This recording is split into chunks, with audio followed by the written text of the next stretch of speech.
This press conference is called in view of the ongoing situation, as you are all aware, between EFCC, Osun State government, and the direct interference by Mr. President.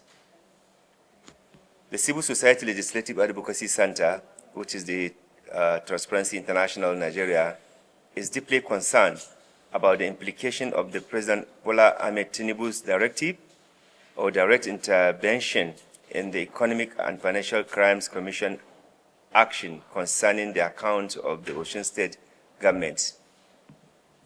While we acknowledge the need to ensure that anti-corruption institutions did not take action capable of disrupting legitimate government functions or being perceived as politically motivated, the President's directive instruction to the EFCC to seek lifting of a court order raises serious question about the operational independence of the anti-corruption agencies and the judiciary in Nigeria.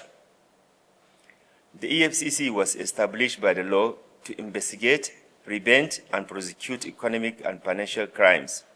Its effectiveness depends considerably on its ability to discharge those responsibilities professionally,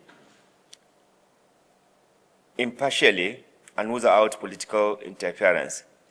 The EFCC Act specifically establishes the Commission and assigns it responsibility for combating economic and financial crimes.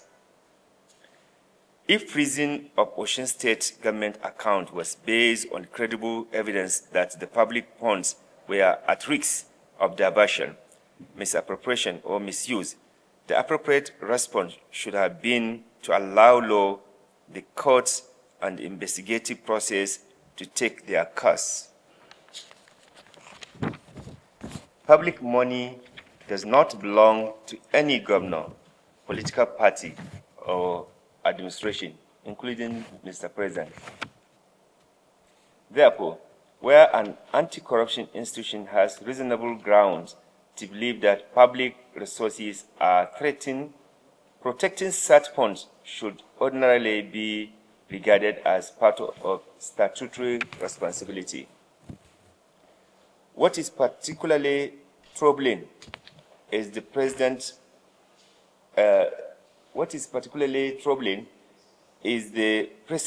created when President can publicly direct an anti-corruption agency regarding specific ongoing enforcement action, even where the President's intention may have been to prevent political abuse or protect essential government operation. Such intervention can create perception that anti-corruption investigations are subject to the presidential control. The perception is extremely damaging. Nigeria cannot build strong institutions if enforcement agencies are perceived as powerful when investigating some individuals or government, but vulnerable to political intervention when their action becomes inconvenient to those in authorities. Presidential intervention weakens institutional independence. Perhaps the most important lesson from this controversy is the urgent need to strengthen institutional independence of Nigeria's anti-corruption agencies.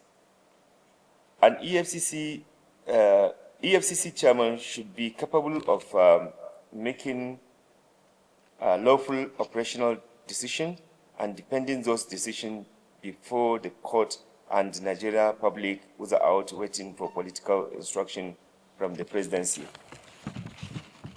Likewise, where the EFCC makes wrong or disproportionate decision, the proper institution to correct that decision should ordinarily be our judiciary, our court.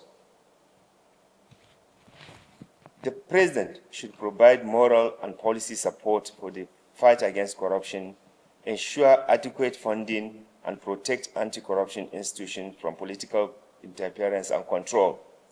The President should not be seen to be acting individual or directing individual investigation or enforcement decision. Otherwise, it will create perception that the government is controlling, dictating, manipulating, undermining the independence of the anti-corruption. That is why it is a very dangerous thing. We also believe that this situation,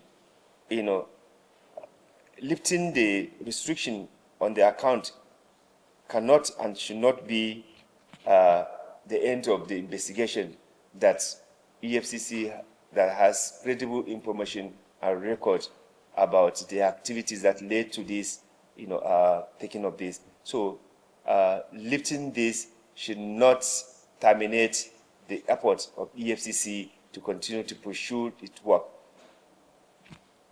So as far as we are concerned, if there is a credible evidence of diversion or attempted to divert public resources, those responsible must be investigated and prosecuted irrespective of political affiliation. So despite the President Directive, if we are serious about fight against corruption, if there are credible evidences showing, calculated attempt to divert funds in Osun, that investigation should not just be discarded. Again, the federal government must guarantee operational independence of the EFCC, ICPC, and other anti-corruption institutions in Nigeria. Their investigative decisions should not depend upon presidential intervention. Again, we are also calling on the National Assembly to ensure that they actually help to strengthen the legal safeguarding of the anti-corruption to protect, the leaders and the tier staff of the EFCC, ICPC, and other anti-corruption from attack and political interference and control. Because if we continue to do that, then they will be discouraged from doing any work. And as you know, this action has actually created moral burden. In fact, it will demoralize not only the EFCC, but various anti-corruption agencies, because anybody who tries to do anything, they will just call Bila, and Bila will stop that. So this is why we thought the president, even if he's to intervene, should have actually engaged the Minister of Justice and Attorney General of the Federation, because EFCC is being supervised by this agency. But for the president to come out publicly to do this, to give this directive, I don't think it was a right decision. No matter how much people can think that it was a political score for the president, but invariably it's damaging to the institution itself.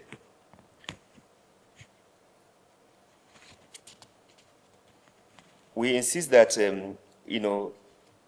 any state, whether it belongs to the ruling party, whether it belongs to opposition political party, the work of anti-corruption should not, be stopped.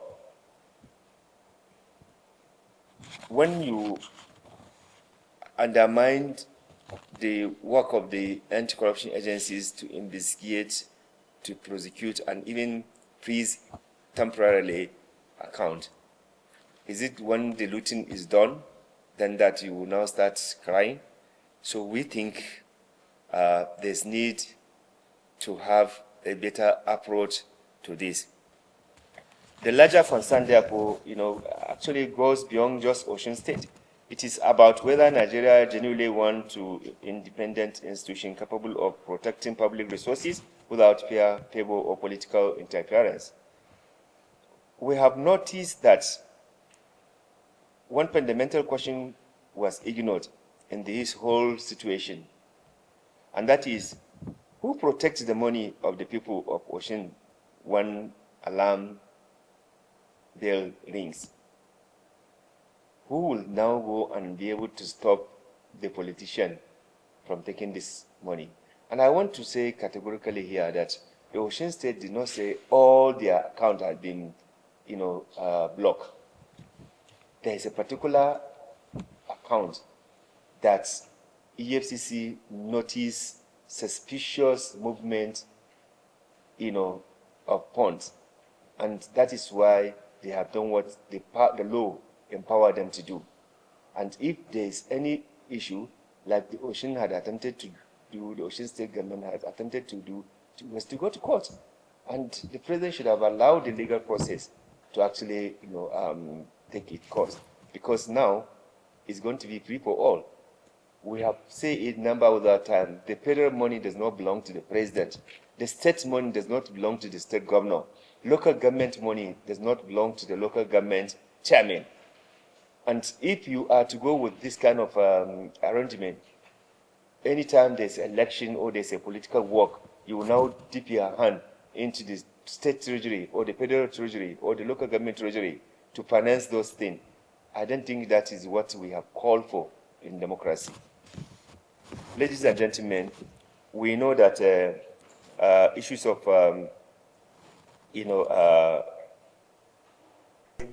healthcare, road, school feeding, other government projects, they are all depending on the public funds. And therefore, once money leaves coffers of government into questionable hands, it is going to be extremely difficult to get that money back. It will really come back to the coffers of government. So the best thing is pause, investigate or audit, and then prosecute if necessary. Freezing an account protects evidence. It protects workers who are waiting for wages, protects pensioners who have served the government for at least between 30 to 35 years, as well as next generation that will inherit state debt or development. Those who argue that freezing state account paralyzes governance must also answer this. What paralyzes government more? A temporary audit or disappearance? Is it the disappearance of the money that is going to disrupt governance, or just, placing on hold that money until, things are cleared? We need to remember that states, local government money or allocation, once again, did not belong to political activities. It's not for political activities. They are meant for running state affairs, such as, like we mentioned, financing for development. Ladies and gentlemen, present and current situation on the state of EFCC action. Precedent matters because Osun State case is not an isolated incident. The EFCC has used these tools before, and the court affirmed it. The goal has always been the same: safeguarding public resources while investigation proceeds. During the last governorship election in Edo, the commission placed restriction on the state government account, following petitions and the intelligence report bordering on contract inflation and diversion of federal allocation. About 12 billion was preserved by that strategy and timely intervention. The purpose was not to shut down the state government, but to ensure that funds meant for people of state were not moved out of the reach before a proper forensic audit could be done. The same intervention was carried out in Benue State, if you recall. Similarly, in August 2021, the EFCC obtained a court order to restrict a Kogi State salary bailout account domiciled in Sterling Bank, which had over 20 billion. The 20 billion loan meant to augment the salary payment and running costs of the state government was kept in an interest-yielding account with the Sterling Bank. The EFCC approached a federal high court sitting in Lagos with an ex parte application brought pursuant to the Section 44, subsection 2 of the Constitution and Section 34, subsection 1 of the Economic and Financial Crime Commission Act. Acting to preserve the laws. The argument was not about politics, but about preservation. The court agreed that EFCC, as Nigerian anti-corruption agency, has the power to take such steps in the interest of public. In both Edo, Benue, and Kogi, the principle was upheld. Investigation must not be defeated by suspicion. You cannot investigate a moving target while the freeze was necessary without prejudging any investigation. The logic behind Osun freeze follows the same pattern in our opinion. When the credible petition, intelligence, or audit query suggests a risk of large-scale movement of funds, the EFCC must act within hours, not weeks, not months, not years. A state account can be empty in 24 hours, as we have seen in some places. A court case can take up to 5 years if EFCC waits for a final conviction before acting. There will be nothing left to recover, and that is why this timely action was taken. That is why law anticipates this and empower preventive action. Ladies and gentlemen of the press, we have it on good authority that EFCC obtained an order of Federal High Court to freeze Osun State account. The law empowers EFCC under the laws as in below provision. Section 7, Section 6 of the Money Laundering Prevention and Prohibition Act 2022 and Section 34 of the EFCC Establishment Act 2004. Chairman of EFCC decision should therefore be read as an act of patriotic act to ensure that the resources of Osun is not, wasted. We cannot demand that Commission fight corruption and then it turn its hands at the moment it try to take decisive action. What Nigeria needs is not less EFCC action, but more transparent anti-corruption action. Freezes should come within clear, at least between 30 to 60 days window for the EFCC to conclude preliminary investigation and approach court. Every freeze should be backed by court order within days, as was done in Kogi case. The EFCC is also to explain in measured terms that a freeze is not guilt. It is due diligence, but none that can also erase the core truth of the evidence and the investigation that they are doing.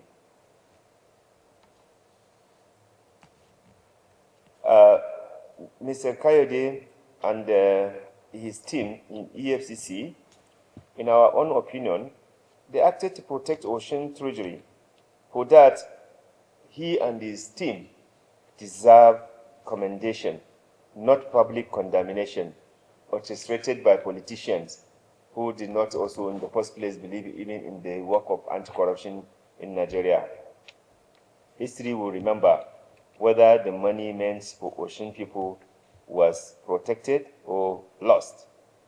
To defend public funds is to defend democracy itself. To attack the EFCC for doing its job is to invite impunity into government houses. As you know, politicians, they don't have limit. once they see opportunity, they can do and undo. Many politicians, they don't give a damn.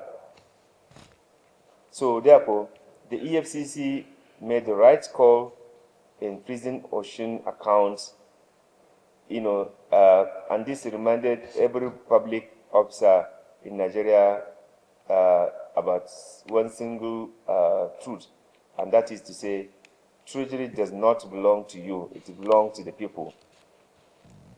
Finally, we call on Nigerians to support anti-corruption efforts in order to protect the nation's resources and our democracy, and also eradicate poverty, because this looting by public officials is the main reason why we are having this artificial poverty, insecurity, unaffordability of housing, unaffordability of education, unaffordability of healthcare system. And at the end of the day, our reputation, our integrity, as you can see that some people are determined to continue to put Nigerian image in a very terrible dispute by allowing dubious and fake agencies to even emerge. And not only that, to have it in our national budget. People who have done this, they are now, enjoying themselves. In some other places, they will resign and apologize to the nation.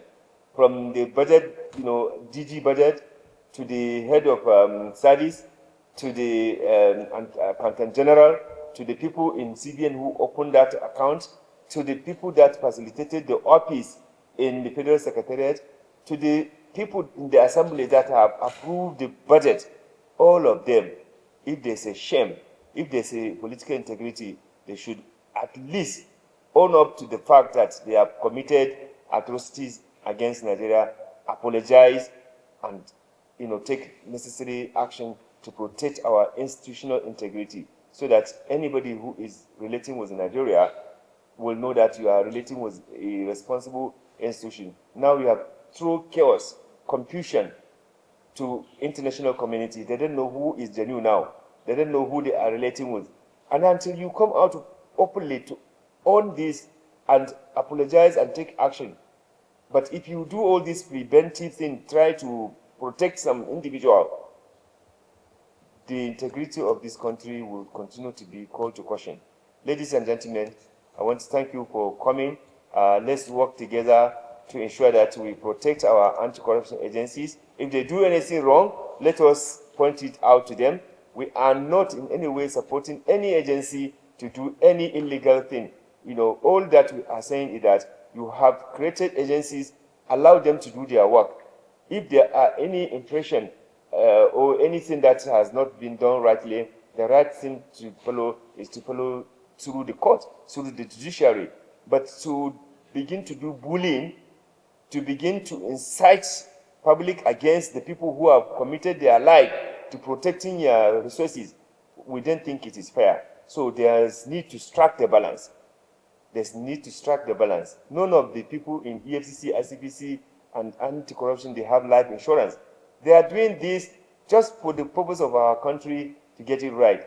And yet some people are sponsoring, some people to come and undermine and attack the work that you have created that agency to do and that you have appointed people to do. I don't think it is fair. I don't think it is proper. If you don't want an anti-corruption agency in the country, scrap them so that we know that you are not interested in that. But you cannot create agencies, empower them, the law empowers them to do their work, and then you are controlling and manipulating and dictating, what they should be doing.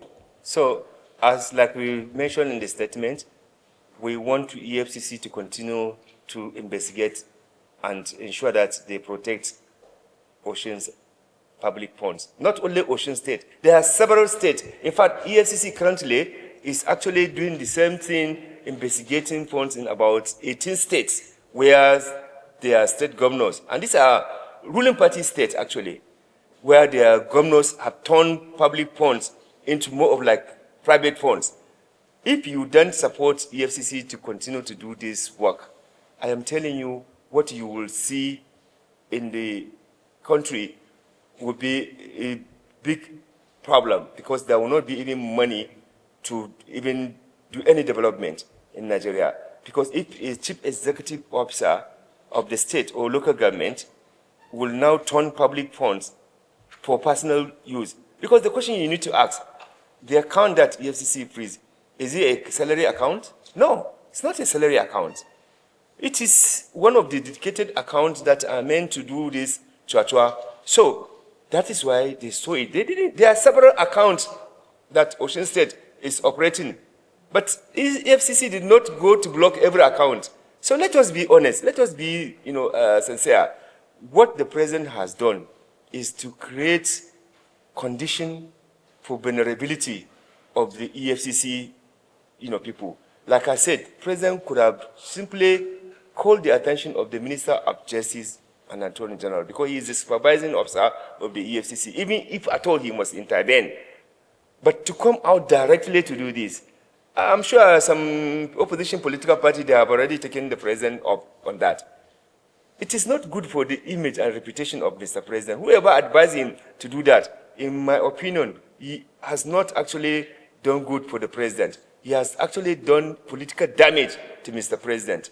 Secondly, you have also put the EFCC and anti-corruption at risk, because some of these politicians can mobilize talks to go after them if they see them in their state. We have seen it in the past. So we need to protect these people who have given their life. Otherwise, if you don't want anti-corruption work in Nigeria, let it be that you don't want. But you cannot create an agency backed by law and then you stop them from doing their work. That is why you have a court. If EFCC does anything wrong, you take them to court and the court will determine whether what they have done is right or wrong. But not to come and give directive that they should stop. So now, all the crooks and criminals that EFCC is investigating, is that the reason why maybe perhaps there has not been action? And that's why some of them are allegedly been appointed? Look, there's a bigger implication for this. Ours is not to fight the government. It's to suggest to government to do the right thing. And in this context, what we think should be done is to, if EFCC has done anything that is against the law, is to subject them to the legal, scrutiny, not to come and be doing this. Now, the next thing I'm telling you, this politician will begin to bully EFCC people. And that's not good for our country. Our image is already suffering from all this kind of thing that they are doing. And this kind of, even related to the fake agency that they are now looking to deal with only one person out of several people who have connived to undermine our country in institutional integrity.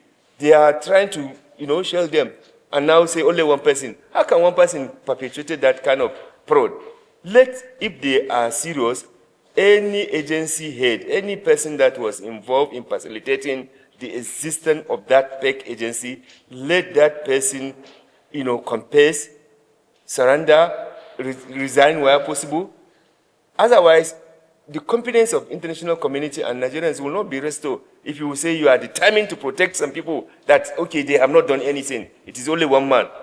I don't think Nigerians will take this as serious. So let's join hands. Let's support the anti-corruption work, and if we see them, they do anything wrong, please let's call them out in a manner that is corrective, in a manner that will help to strengthen the fight against corruption. Not to condemn them, not to interfere and manipulate and dictate and direct what to do.